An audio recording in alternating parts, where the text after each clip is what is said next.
জার্নিটা কঠিন ছিল নিশ্চয়ই, তবে আমার চেয়েও কঠিন ছিল আমার নেতাকর্মীদের। ধরুন আমি যদি আজকে না জিততাম, আমাকে হয়তো আবার ঢাকায় ফিরে যেতে হতো, আমি আমার পেশায় ফিরে যেতাম। কিন্তু আমার এই যে এতগুলো কর্মী আপনি দেখতে পাচ্ছেন, সবাই বহিষ্কার হয়ে গেছে। এই 17টা বছর তারা এত শ্রম দিয়েছে, এত কষ্ট করেছে, ঘরে ঘুমাতে পারে নাই। কত কত কর্মী আমার বহিষ্কার হয়ে গেছে, তারা তো কেউ কোনো কষ্ট রাখে নাই মনে। সবাই খুশি, সবাই খুশি, সবাই বলতেছে আলহামদুলিল্লাহ। আমি এই ভালোবাসার ঋণ কিভাবে শোধ করবো? এই ঋণ তো অনেক বড় ঋণ। গতকালকের প্রতিবন্ধকতাগুলো কি কি ছিল নির্বাচনের সময়?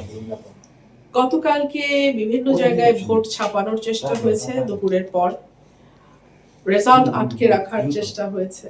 এমনকি আমি নিজে গিয়ে উচালিয়াপাড়া কেন্দ্রে আমাকে খেজুর গাছের কর্মীদের সাথে আমি মারামারি করেছি, আমি নিজে মারামারি করেছি। মারামারি করে আমি কেন্দ্রে ঢুকেছি, আবার ভোট গুনিয়েছি, কিছু ফলস ভোট ওখানে পেয়েছি। সো এগুলো সবই চ্যালেঞ্জ। আমার মানুষের কাছে ঋণ অনেক বেড়ে গেছে, আমাকে এই ঋণটা পরিশোধ করতে হবে। তাদের ভালোবাসার ঋণ, আমার প্রতি তাদের বিশ্বাসের ঋণ, আমার প্রতি তাদের আস্থার ঋণ, এই ঋণটা আমাকে পরিশোধ করতে হবে। এখন ঘরেই হবে বিয়ে বাড়ির পোলাও, যদি থাকে আকিজ এসেনশিয়াল সুগন্ধি চিনি গুঁড়া চাল। আমি যেই প্রতিশ্রুতিগুলো দিয়েছি নির্বাচনের আগে, তুমি বোধহয় এখন হাগু করবে, তোমার ভাবসাবে মনে হচ্ছে, তাই না বাবা? যাও যাও শোনা বাবা, যাও। কি সুন্দর আমার সাথে তাদের, কি সুন্দর বল। নাম কি? আপনি কোন নাম করছেন? না কোন জায়গায় হাসি? আমি জানি না, এটা আমাকে একজন ভক্ত দিছে। হাসটা খুব সুন্দর, খুবই সুন্দর, খুবই সুন্দর, চুটিওয়ালা হাসি, খুবই সুন্দর। এবং সে জানে সে সুন্দরী, সে জানে সে সুন্দরী। সে যখন আমার তাদের সুইমিং পুল আছে, এখন তুমি হাগু করবে না এখানে, সে জানে তার সুইমিং পুল আছে, সেখানে সে যখন নামে সে অন্য হাসিমের রাজহাঁস গুলোকে দৌড়ায় দেয়। নাম রাখেন না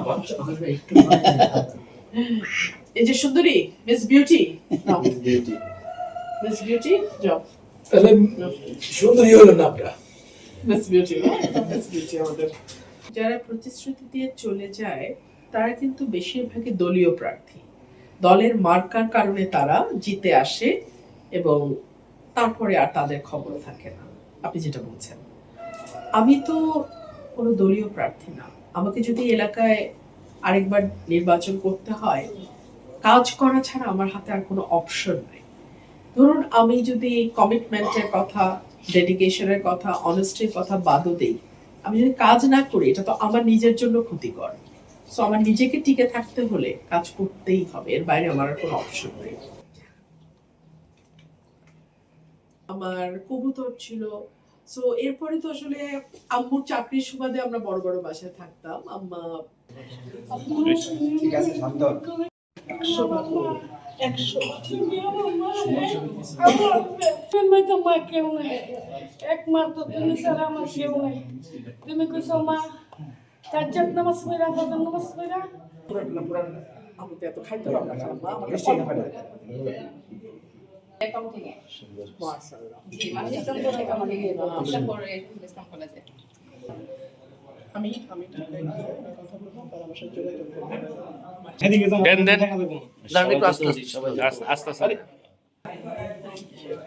ফুলটা দেন, সকলে হাত দাও, সকলে হাত দাও। সবাই ঘুরে দেন।